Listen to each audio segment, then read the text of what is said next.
Rachel here with Expert Interviews, and today I have the lovely pleasure of talking with real estate agent Kirstine Openshaw. Kirstine, thank you so much for joining us today. No worries. Thanks for having me. I appreciate it. Kirstine, let's just dive right into things and tell us a little bit about how long you've been a licensed real estate agent for. Yeah, sure. So I've been in real estate a little bit over 6 years now, rolling into our seventh year. So we've been doing this for quite a while and doing it full time. Now, tell us a little bit about what your greater market area is called. So we're in the Fort Worth, like greater Fort Worth area, and we also cover out west. So if you're familiar with the area, we cover Tarrant County and Parker County, and we live in the outer side of Parker County. So now, Kirstine, tell me a little bit about how you got involved with real estate. Was this something that your family was into, or is it was something that you just picked up interest in throughout your years in school? So I actually had a pretty good interest in real estate when we moved back to England. My husband and I are both from England. I grew up all in the Middle East, so apartments, that kind of thing. So when I moved back to England, and a lot of people had pretty decent sized homes on acreage, that really ignited my interest for real estate and seeing what made people tick on what they were looking for in homes and how they chose a home, how they figured out which ones were good investments, bad investments, that kind of thing. I did not get started in real estate in England, though, because of the way they sell. It's very, very different and it's a lot more controlled. So I actually started my real estate career when we moved to Texas and Weatherford, specifically on the outskirts of Parker County. And we just really got started because we had a couple of horrible transactions with real estate agents. And I hear that so much from other agents too. We just really felt like we did all the work ourselves. We found the home. We had to request multiple times to see the home that I knew was the home that we wanted. And it just all felt like it was way too difficult. Like it was way too hard for us to do all this legwork. And then someone else essentially got the credit and got the pay and all that stuff. And I just didn't feel like they really helped us or made it easier. And we were hugely undereducated in it and underprepared. And I just remember the whole way through thinking, I don't think that's right. And my interest in it kind of reignited. And I just knew that I wanted to make sure everybody we ever worked with never felt that way and knew what was coming and knew what to be prepared for and never felt like we weren't doing anything to really step it up and help them. Kirstine, they always say, you learn from your mistakes, or in your case, maybe you've learned from other people's mistakes. So as a real estate agent, what are some offers that you provide your clients that maybe they simply just can't get anywhere else? So we have a couple, it's kind of like a revolving door depending on the market, because obviously not every offer is relevant to the market that you're in on that morning. We have offers like the Perfect Home Finder. It's a program that essentially, like the name indicates, finds you the perfect home. And behind the scenes, we're finding the homes that match your criteria before anybody else knows they're for sale, even sometimes before the seller really knows that they want to sell. We do some proprietary marketing that's direct to homes that actually match your criteria. So, if you're wanting a 3-2 in this specific school district, or exactly this much acreage as a minimum because you have horses or something like that, we find those homes, and then we have a proprietary marketing plan that we send, and it's all very strategically done in order to find out which of those homeowners is considering maybe selling, which ones would sell if it was a realistic price. They in turn reach out to us where we can preview the property for our buyers and see if it's a good fit. If it is a good fit, that's when we'll come to you and say, hey, we have one, a seller put their hand up, said they'd be interested in selling. I had a look at it. It's everything you're telling me you want. Do you want to go see it? And the ideal part of that is no one else knows it's for sale. So it's not on the MLS, it's not on Zillow, it's not on any of these websites. And you, as our buyer client that's looking for a home, you're the first one that knows it's for sale. No competition, no crazy market as far as, multiple offers, bidding wars, any of that. It's been hugely popular with our clients over the last few years in the market that we've had. Some of the other programs that we have is our unique target marketing that we do for our sellers, where, I hear a lot of agents as well as homeowners who are thinking of selling. They'll tell me, oh, well, when I ask them what's the marketing plan, they'll say, well, we're going to put it on the MLS. Okay, but that's not marketing. The MLS is a co-brokership website. That is literally just to replace what used to be, an essential version of the Yellow Pages. This is every home that's for sale on the market in this big, thick book. And that got replaced with the MLS because everything went digital. it is just to tell other agents it's the house is for sale. And when I get into, a little bit of a conversation with potential home sellers about that, they're very surprised because so many agents say that's our marketing. We're going to put it on the MLS. That's not true marketing. So our target marketing is very specific to your home. If your home has a pool, if you're on a golf course, if you're in a horse community, if you're in a very desirable school district, I will go out and find people who that is their keen interest. If they own horses already, if they're a subscriber to magazines, of like the dressage magazines, the cunning horse magazines, anything along those lines, if your home is something that suits someone that has that, I'm going to put your property in front of them. So, in a very, very small nutshell, that's target marketing is, I literally target the person who is a good fit for your home. We have a couple of other programs that, like I said, depending on the market, we have the cash buyer program. It's an individual investor he is out of state. He's not located in Texas, but he pays market value for your home. So not like the Open Doors and when Zillow used to buy homes and that kind of thing, where they're just trying to get a really deep discount on the home to kind of prey on someone that needs to get out of the home quickly. Our investor, he pays market value. All he wants is for me or a member of our team to check its price realistically. He'll buy it, you're out, you move out in 30 days and you're done. You don't have any of the stress of going on the market. I would say those are our top three programs right now and packages that we offer our clients that are most popular for right now. Now, Kirstine, wow, it's obviously not hard to tell at all why you are so successful in the industry that you are in. You are analytical. You obviously take a lot of pride in your marketing, but tell us a little bit about what it is about real estate that you love. I think I love that it's not boring is probably the first thing that comes to mind with that. I know a lot of agents don't love that you can't foresee every issue and that kind of thing. I actually thrive in that. I love to kind of play that domino effect of, okay, if this happens, then what? If that happens, then what? How can we avoid it? How can we preempt it? Even down to when I go and meet a potential home seller, I want to already overcome anything that's already a concern for them. Right in the first couple of minutes we're there. And some people will say, they're like, wow, this is like a huge, brutal honesty wake up call, because I'll say to them, listen, when I pulled up and there was not a stick of grass in the yard and it's just a mud pool, I'm going to say something, because I don't want to lead them down a path of list the home, let it sit, I'll garnish some free buyers off it and I'll be getting paid because I'll convert those buyers into other homes. But meanwhile, this person is just sitting here not selling, gaining days on market. That's going to cost them money. I'm going to be brutally honest and say, guys, what can we do to problem solve this? It may not be a case of let's go out there and plant grass and put sod down, but there are so many different things that we can do. I would say that I'm just very motivated in that respect to thrive on the issues, make sure that we always find an outcome that's essentially is win-win for everybody. But I find that part the fun part. I find it fun to make sure that we might be like the duck on the pond where we look super calm and all of our clients think everything's really calm and relaxed. And well, this is, like I say them, I want no surprises. I want you to think this is the most boring thing on the planet.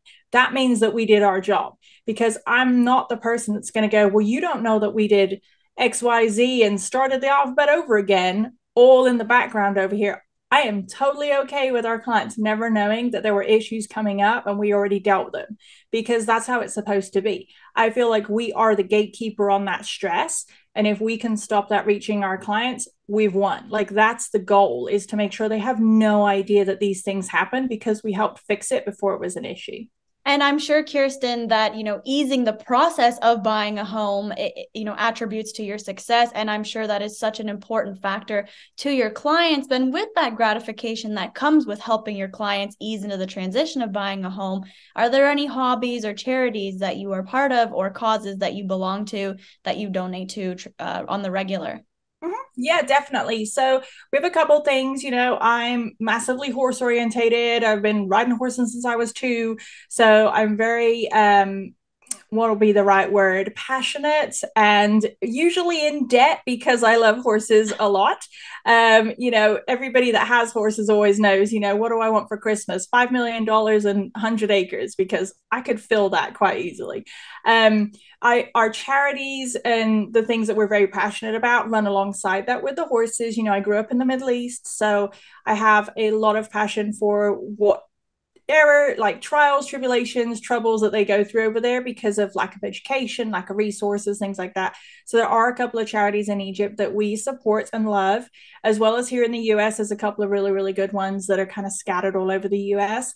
And then I would say our other avenue that we have supported a lot more for the last 4 or 5 years is congenital heart defects. We have a son, he's about to be 5, and he was born with half a heart. You would think it's really rare, but it's actually really not. I had just never heard of it before. It's kind of one of those clubs that you don't know exist until you are thrown in it, and then you don't have an exit card. You're not allowed to leave it. You're just part of it. It's the number one killer of babies in the US is heart defects. And again, I had no idea. And so we're very passionate about supporting those charities that help support more research.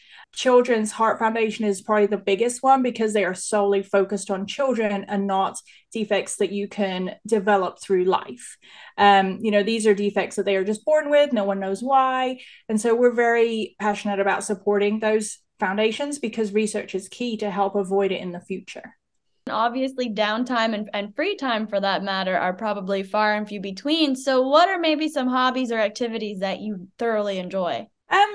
So it is definitely a time consuming career. We already touched on it's something that we do full time. So one of the things we're very passionate about doing is making sure that our clients are looked after, but we still need to balance that work life. And the reason we work so hard is to play so hard. So our hobbies are, getting into the outdoors, hiking, biking, trails. My husband's a massive rock climber. He does triathlons and things like that. I am not that fit. So I just watch and support him and cheer him from the sidelines while not doing that amount of exertion. And horses are definitely my hobby. They're kind of an all-encompassing hobby. It's hard to have hobbies outside of horses when you have them. I do dressage with mine. We had a fantastic year last year helping a lot of folks, and I just recently treated myself to a very chill, doesn't want to kill me, actually like spending time with me, draft cross, and he is amazing. So this next year, my goal is to do a lot more in the dressage ring with him, get out there and enjoy some more national parks and do a lot more trail riding and just see more outdoors with him.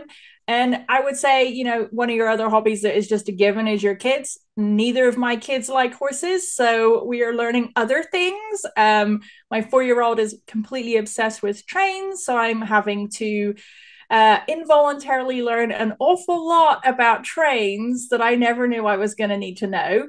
So yeah, we're very outdoorsy. We like to get out there and meet people and just have fun and travel. Kirsten, if we could go back in time a little bit to just before or while you were obtaining your real estate license, what's maybe a piece of advice or something perhaps that maybe you wish you knew prior to becoming a real estate agent? That's a really great question. I think I would love to know that your broker does not matter. I think a lot of agents are told, and even a lot of home buyers and home sellers are told, like, well, this brokerage will help you more. I really, truly don't believe that that's got anything to do with anything. I think people hire you for you. And I think if I'd have known that coming in, that would have taken a lot of stress off, because you can change brokers, you can change where you office out of, just like a job. If you don't love it, change it.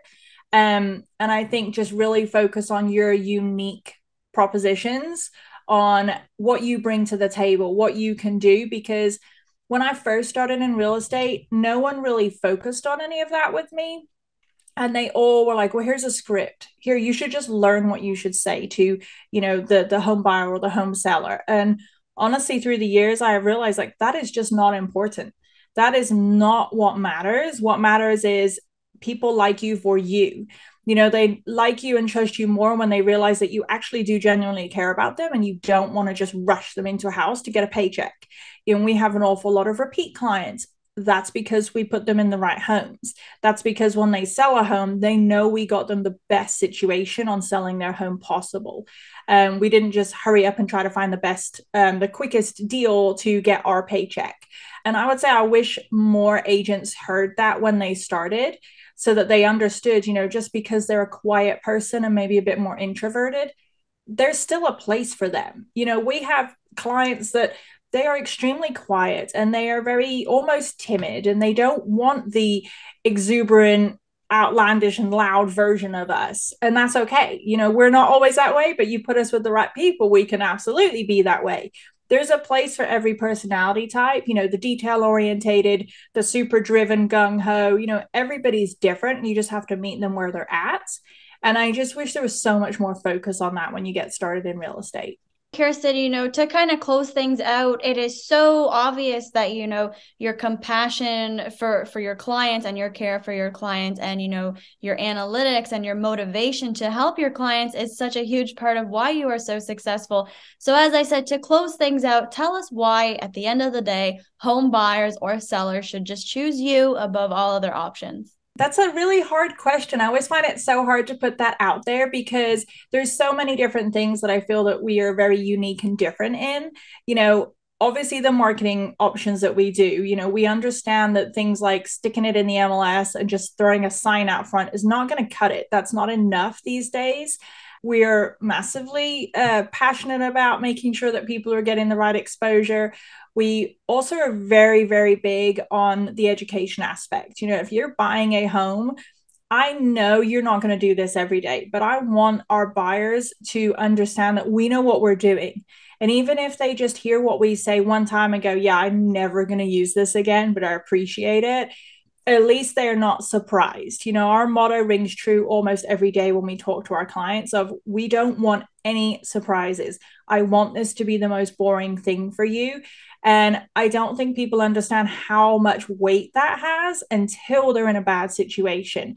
We inherit, and I say that because we literally inherit clients every week from bad situations. And I hate that they had to go through that first before coming to us and going, oh, that's what you mean by no surprises and boring, because they got blindsided by something, or maybe they're a for sale by owner because they had a horrible experience before. Then they'll work with us and go, oh my gosh, I would never have even attempted to do this myself if I'd have just known there was someone out there that could do this. So it's hard for me to answer that in like a really bite-sized answer, because we have so many different aspects of how we help people, even down to like, we're in Texas. They might not be moving to another home in Texas when we help them sell, but I have connected them with agents that we know and trust in other areas to make sure that that avenue is smooth and calm and relaxed for them. I've had people, I'm in a lot of Facebook groups. I'm in a lot of things social media wise online, and I'll hear horror stories. I just had one like 3 months ago of a lady buying a home. Her down payment was supposed to be this much, and then it grew and it doubled in size, and then it tripled in size, and her closing kept getting delayed. And I don't normally comment on those things because it's very hard to not come across as a little bit arrogant when you comment, and we don't know all the moving parts. But I did comment, and I said to her she was welcome to give me a shout if she had any questions, and I would love to just kind of piecemeal together maybe some ideas to help her, because it really seemed like she was being taken for a ride. She called me the next day. We talked for a little over an hour. Great conversation, super cool lady, really, really nice. Very long story short, she ended up using our preferred lender who's licensed in the state that she was buying a home in.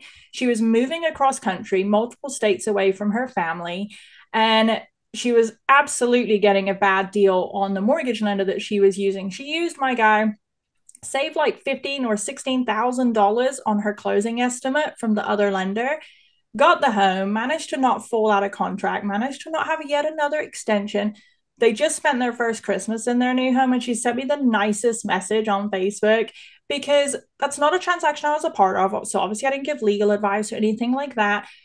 It wasn't something I was getting paid to help her with, but she just needed some guidance and she needed a better person to work with on that end. I couldn't replace the agent or anything like that, quite rightly so, because they had done their work and put her under contract, but I could help a little bit from the outside in just connecting her with someone that could help. And Her message, it was long, but her message essentially said like she's never had anybody in the real estate industry help her that wasn't getting paid to help her. And it was very refreshing and a surprise to her that we would do that and take the time to talk to her for, whatever that was, like a little over an hour, to get her perspective. And I think in a nutshell, that's just something that we find ourselves doing a lot, because I feel like karma comes back around. She eventually is probably going to have a friend that moves to Texas, and I will be so cool and excited to help her friend move to Texas, knowing who she knows. But even if that doesn't happen for a decade, it's okay. We're not going anywhere. We're doing this, we're in this, we're full time. This is all we do. It's what we're very passionate about. And I just wish more people knew that from the get go of, hey, these guys are not just doing it because the market's hot, or just doing it because it costs less than $1,000 to get your license. And, the income potential is big.